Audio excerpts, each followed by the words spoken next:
Okay, so today I'm going to talk about tips and tricks that I learned when I first started breastfeeding that helped me tremendously.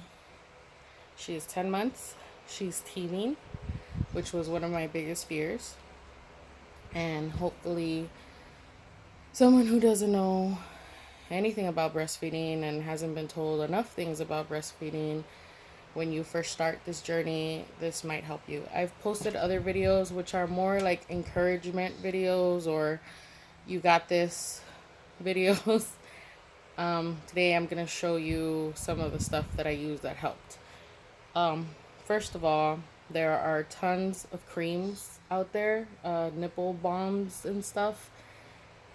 You can go to Target, you can go to CVS, any pharmacy, sorry, and get nipple cream, and it'll work. If you're all about vegan products, you can find some online.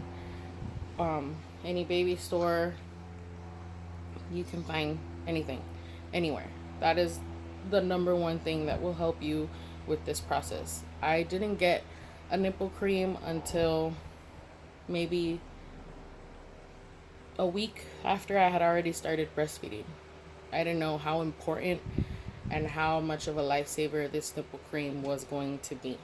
It helps with your chapped nipples, basically. Your nipples get chapped when you breastfeed because they are sucking non-stop all the time when they're first born.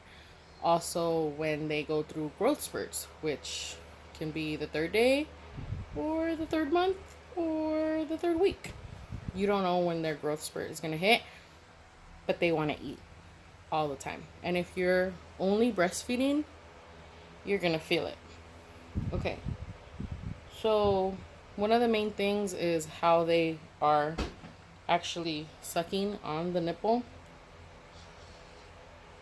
They tell you that you have to have them take your whole areola and nipple. This is true up to a certain point. When you're lactating and your breasts go through all these changes, your areola actually gets bigger. Most of the time, all of that doesn't fit inside their mouth. You have to make sure that their mouth does go around a great percentage of it. You will see some of your areola when you're breastfeeding, and that's fine. One of the biggest helps that I had was this little gadget here. It's a nipple shield. See, it has holes. You hold this like that, and this helps your baby guide the nipple properly in their mouth. This is normally bigger than your nipple, and this right here surrounds your areola. While you hold this, you help your baby place their mouth basically perfectly on your nipple. This is a lifesaver. This also helps if you get your nipple broken by all the sucking, which can happen. It happened to me. It's very scary. You bleed.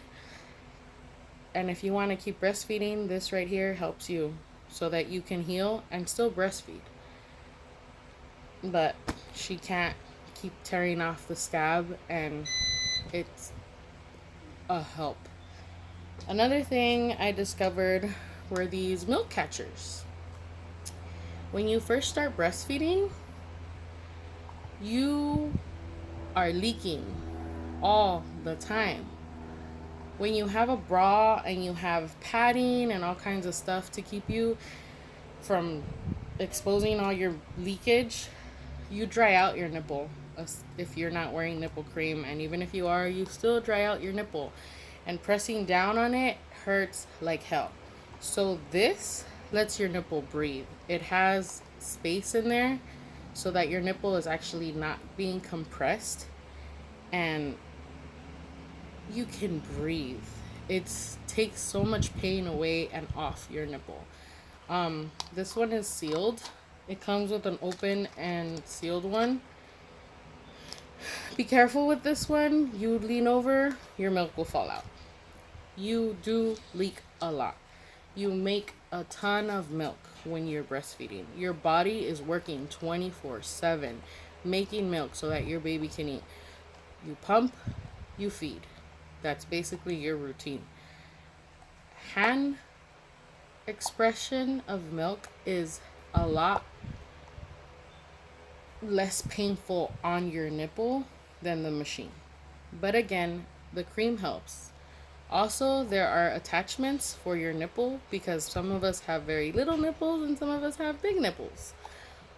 Mm, I didn't know that there was extra attachments that you can get for your machine to pump, you know. Those are also help so you know how much your nipple can get pulled.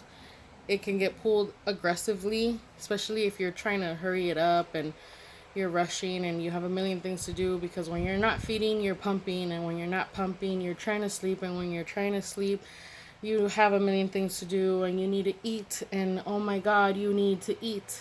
You're going to eat so much because your body is working so hard.